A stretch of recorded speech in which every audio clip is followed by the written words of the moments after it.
Muhaimin Iskandar.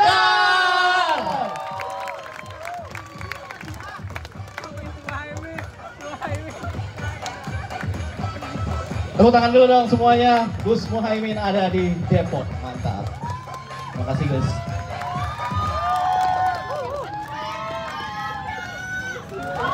Izin duduk ya, izin ya. Oke. Ya. Ada mic lagi satu? Ya. Oke. Hah? Nggak apa-apa, ini biar kita sama rata sama rasa aja ya. Duduk kita sejajar. Agak enak Gus.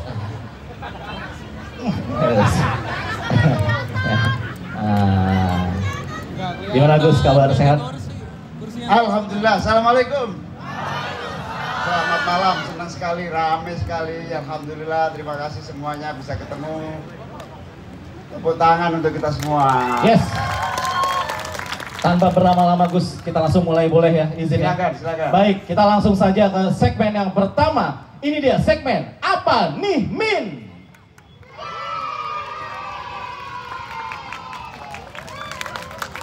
Ya, jadi ini adalah pertanyaan dari moderator dulu sebelum ke warga lokal Depok ya. Jadi siapkan pertanyaannya yang pedes, yang keras ya dari warga Depok.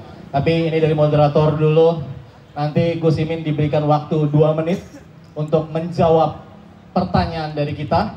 Pertanyaan yang pertama, Gus, katanya kalau PKB menang, bensin bakal digratisin. Kalau nggak gratis aja ngantrinya panjang ya, apalagi gratis. Saya suka kasih yang kiri, wah ternyata cepat yang kanan nih, yang kiri gitu ya, karena ngerasain ya. Nah, itu bener nggak Gus? Silakan dijawab, waktunya 2 menit. Ya, ini ada kesalahpahaman. Jadi yang kita sedang evaluasi adalah subsidi BBM yang selama ini tidak tepat sasaran. Sehingga yang membutuhkan BBM itu banyak sekali yang sebetulnya tidak mampu, tetapi membutuhkan subsidi itu tidak tersalurkan sampai sasaran yang tepat. Nah, yang disebut gratis atau yang disebut dengan harga semurah-murahnya, syukur-syukur sebetulnya dihitung beberapa untuk nelayan, BBM untuk nelayan itu bisa sampai gratis. Tapi yang paling pokok adalah untuk motor dan orang-orang yang mau mengakses pekerjaan tetapi tidak memiliki kemampuan untuk sarana transportasi yang memadai, kita memberikan apa yang disebut sebagai harga khusus.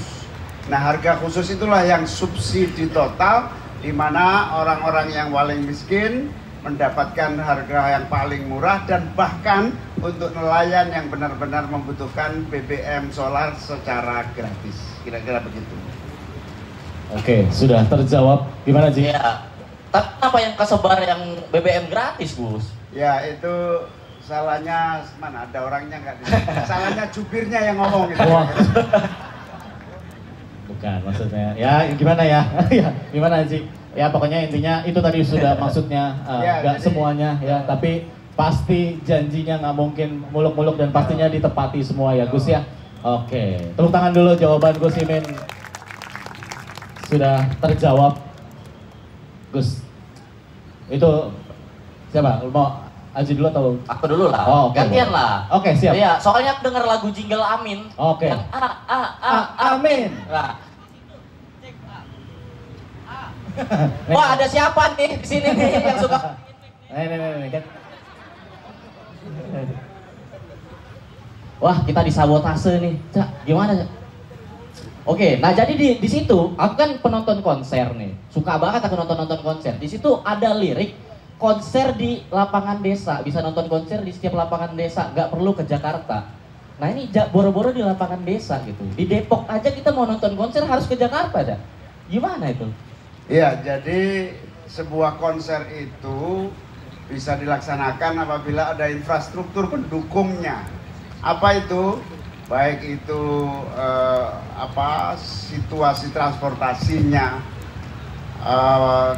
lapangan dan gedung yang tersedia, juga keamanan dan kebutuhan listrik yang memadai.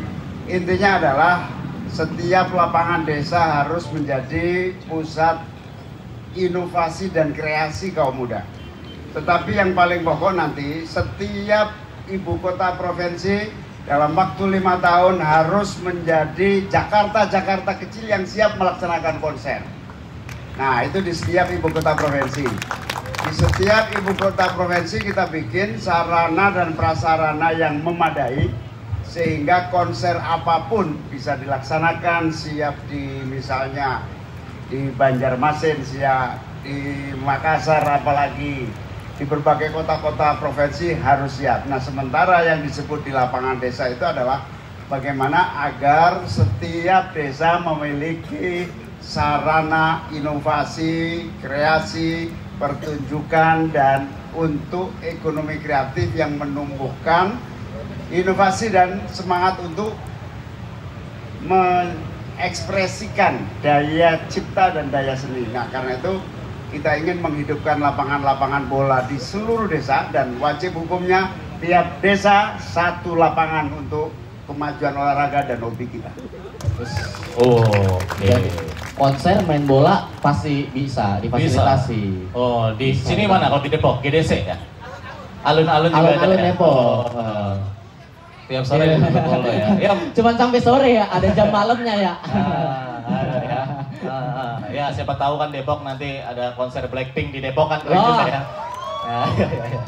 Ada konser BMTH sih, aku berharap di Depok. Sama konser Ya. Coldplay gitu. Wah, konser-konser internasional lah di Depok nanti ke depannya. Ya. Jadi kalau Ya. Nah, ini juga nih yang sempat ramai juga soal bantuan untuk ibu hamil itu gimana tuh, Gus? Jadi awalnya ide bantuan untuk ibu hamil mendapatkan protes karena dikhawatirkan kalau ada bantuan langsung untuk ibu hamil, khawatir orang akan berduyun-duyun hamil. wah, masa gitu Gus? Ternyata saya di berbagai acara mempresentasikan program ini. Kemarin siang saya di Bekasi, Majelis Taklim se-Bekasi kumpul. Salah satu yang disampaikan oleh Pak Huda, Ketua PKB Jawa Barat, itu adalah program yang disebut sebagai bantuan negara dan pemerintah kepada ibu hamil. Itu langsung ibu-ibu nggak mau, kapok sudah untuk hamil gitu. Rata-rata sudah nggak mau hamil lagi. Nah, karena sudah ibu-ibu. Tapi gini, intinya adalah pemerintah ini punya anggaran menangani stunting itu 40 triliun. Besar sekali. Nah, anggaran sebesar itu menangani orang yang ketika lahir tidak anak bayi yang baru lahir tidak tertangani kebutuhan gizi, lalu tumbuh menjadi anak yang tidak bisa menjadi lebih sehat dan cerdas. Itu yang disebut stunting. Nah, 40 miliar ini daripada terlambat menangani perkembangan anak itu, apalagi 40 triliun ini bisa digunakan untuk sejak nol kehamilan seorang ibu. Kenapa kita tidak geser? Apalagi anggaran sebesar itu rata-rata lebih banyak digunakan rapat daripada pelaksanaannya.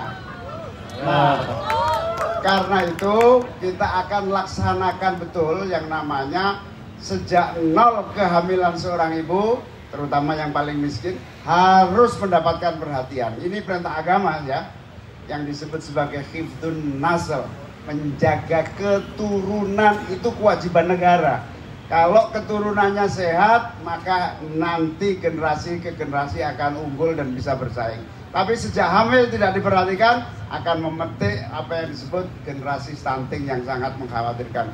Karena itu saya sudah hitung pengalaman dan hitungan-hitungan anggaran kita, insya Allah taruhlah yang hamil itu 2 juta gitu ya, itu 5 jutaan per orang hamil dengan menggunakan posyandu, PKK, kemudian kegiatan-kegiatan desa. Insya Allah seluruh ibu hamil sejak nol kehamilan mulai muncul itu akan diperhatikan oleh negara, dan insya Allah sehat ibunya, sehat anaknya. Oh, oke. Amin. perintah agama itu merawat ibu hamil dan anaknya, bukan rapatnya ya Gus ya. Bukan rapatnya. Iya, iya. Ada lagi tuh anggaran penanggulangan kemiskinan ekstrim. Itu seperempatnya untuk rapat. Seperempatnya untuk rapat. Ya, itu yang harus kita hentikan. Rapat dibatasi dan kalau perlu nggak perlu rapat, tapi anggaran digunakan langsung untuk penggunaan yang lebih tepat sasaran. Betul. Oh, biasanya rapatnya di hotel lah gitu ya kan? Iya. Itu tuh. Oh. Lanjut Bang Sukron, ada pertanyaan? Ya, mudah-mudahan Mika nggak mati-mati ya. Oke, agak nggak boleh geser-geser dikit nih, Gus ya. Nanti banyak anak-anak muda, banyak mahasiswa yang bertanya soal ketika dia lulus lapangan kerja. Ya, Ji, tolong ganti dulu Mika, Ji. Ya, soal lapangan kerja, Gus. Nah, ini ada hubungannya juga. Banyak pemuda yang kerja juga di sektor industri kreatif, Gus. Dan juga UMKM kita ya. Yang kekurangan modal juga ya. Nah, Gus, kalau Amin menang ya, Amin. Apa yang mau Gus lakukan untuk sektor industri kreatif dan UMKM, Gus? Buat anak muda, khususnya yang bikin startup, bikin usaha. Jadi yang paling penting motivasi, perencanaan, kemudian analisis dari visibility sebuah bisnis. Makanya ada yang disebut sebagai uji kelayakan.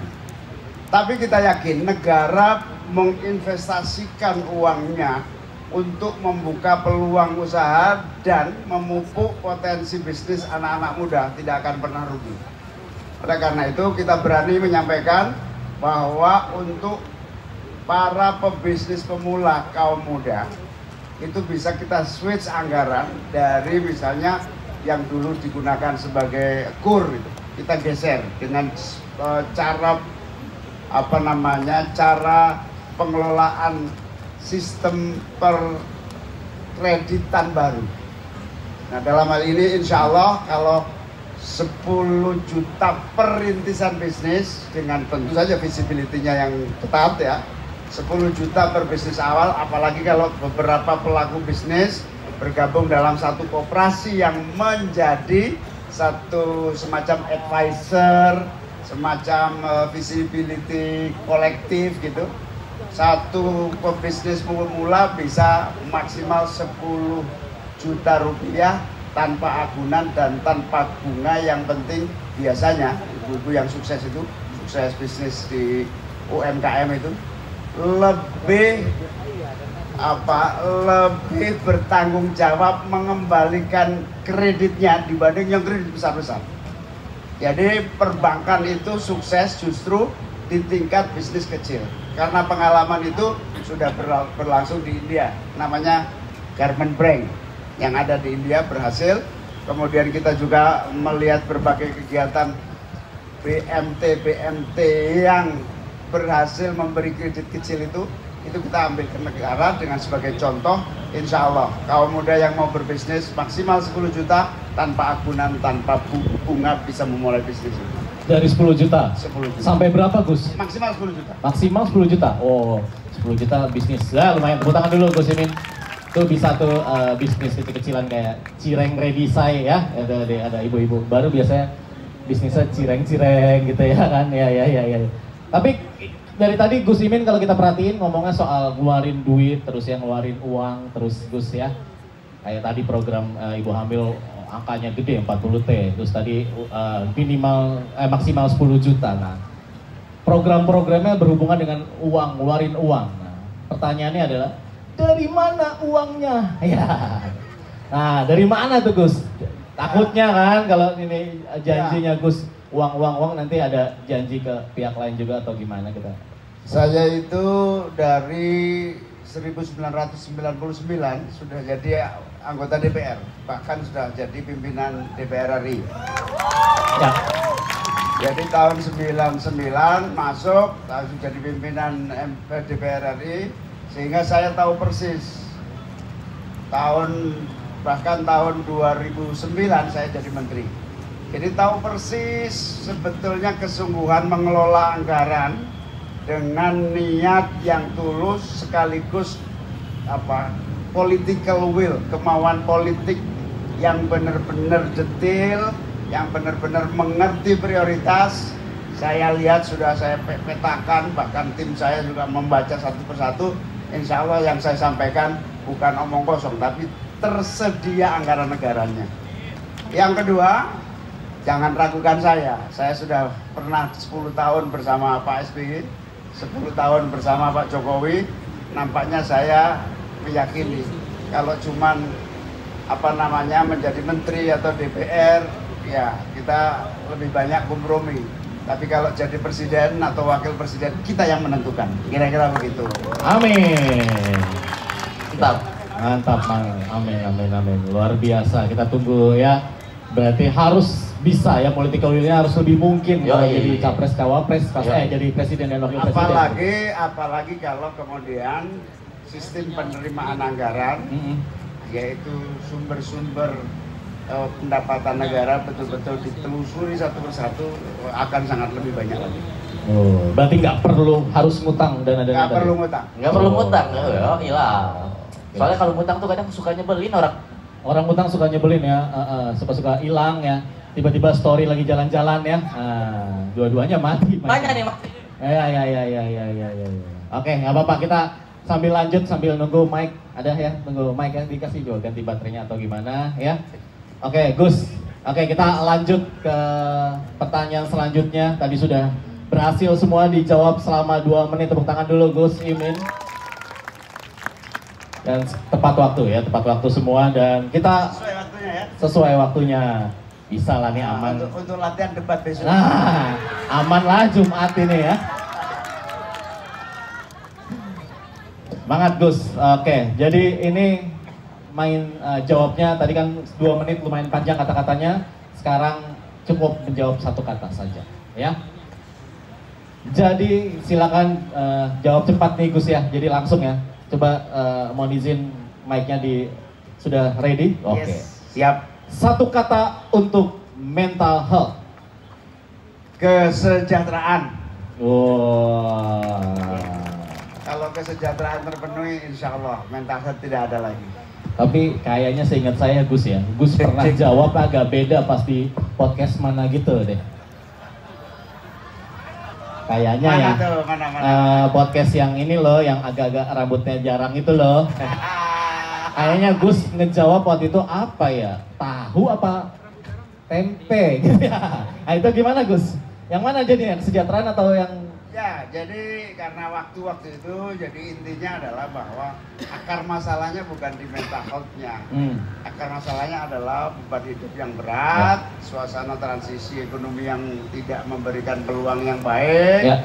Mental health itu sekarang menjadi salah satu penyakit yang, bukan penyakit fenomena yang memang harus diatasi oleh negara. Betul. Salah satunya bagaimana agar kesejahteraan itu terwujud di kaum muda. Yang kedua, pemerintah juga menyediakan sarana-sarana konseling di tingkat kabupaten dan kecamatan. Ada yang namanya penanganan mental health, psikolog, konsultasi, online. Kalau nanti satu hari, kalau sekarang kan kalau ada yang masalah hukum ada hotline Paris. Hotline Paris. Itu hotline untuk orang-orang gratis, tidak mampu menghadapi proses hukum karena ada bantuan negara. Itu gratis. Gratis. Nanti juga ada psikolog yang hotline juga. Oke, belum tahu namanya ya. Belum tahu. Kita cari artis yang psikolog siapa yang harus ya. Kalau hotline Paris kan pengacara gratis, karena gratis ya. Paris itu singkatan pengacara gratis. Pengacara gratis. Kalau bayar 2.000 hotline parkir berarti ya. Ya, oke. Lanjut ya kalau begitu Gus. Sambil nunggu mic. Aji agak gabut juga ya dia gara-gara mic ini ya. Gak apa-apa Gus, kita lanjut. Nah, ini kan kita lagi ada di kota kesayangan kita ya. 1 kata untuk Depok. Depok. Apa ya? Ayah ojak.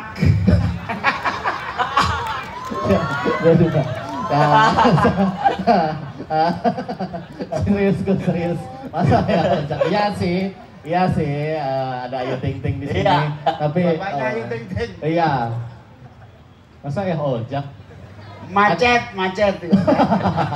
Tadi ada dari Sawangan ya. Berapa jam dari Sawangan? Dari subuh tuh katanya ya.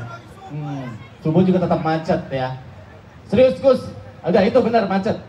Wah, kenapa macet tuh? Ada nggak harapan solusinya sebagai warga Depok ya? Kita macet terus ya kan? Apalagi Sawangan tuh Gus. Apa harus ditambahin flyover lagi? Di sini ada underpass ya. Di sini ada underpass Gus di Depok. Baru tuh. Nah saat peresmian pada nonton Gus. Cuman masalahnya aspalnya masih basah. Nah, jadi banyak sendal jepit anak-anak pada nyangkut ya. Oke, udah itu ya berarti ya jawabannya ya. Macet ya. Semoga ketika Amin menang Depok lancar. Amin. Nggak ada lagi ya. Oke. Sekarang lanjut satu kata untuk Mbak Rustini. Bojoku itu. Kalian nggak tahu ya, itu istrinya Gus Imin. Istriku itu satu kata, puisi. Wow. Dia adalah puisiku. Cocit. Mau dong pernah Gus bikinin puisi atau? Iya, dia kan. Atau dibacakan puisi? Dia kan aku selepet dia dengan puisi. Wah. Iya. Anji udah bisa mic-nya? Gantian. Biar. Udah. Weh. Ini satu kata favorit aku nih. Dalam beberapa hari terakhir ini. Satu kata untuk etika. Etika.